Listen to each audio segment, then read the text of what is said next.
سنیں حضور نے کیا فرمایا۔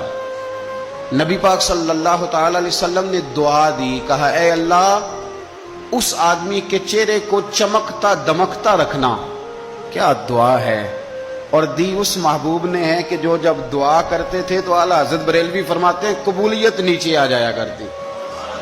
حضور نے دعا دی، کہا اے اللہ اس آدمی کے چہرے کو چمکتا دمکتا رکھنا جو میری حدیثیں یاد کرتا ہے اور پھر آگے بیان کرتا ہے۔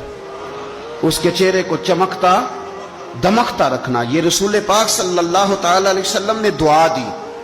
میرے عزیز، امام بخاری رحمۃ اللہ علیہ کے ایک شاگرد تھے محمد بن عباس، وہ کہتے ہیں مجھے امام بخاری نا حدیثیں لکھوایا کرتے تھے اور میں حدیثیں لکھا کرتا تھا۔ جب آپ حدیث پاک پڑھتے ہیں یا حدیث پاک سنتے ہیں تو کئی دفعہ ایسے ہوتا ہے کہ آپ کوئی واقعہ اچھے طریقے سے پڑھ رہے ہیں حضور کے دور کا صلی اللہ علیہ وسلم، یا سن رہے ہیں، ایسے لگتا ہے کہ وہ منظر آنکھوں کے سامنے گھوم گیا ہے۔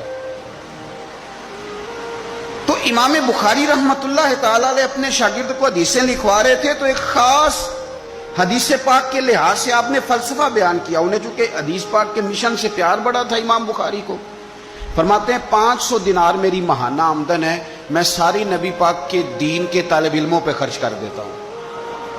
یہ مشن سے پیار ہے۔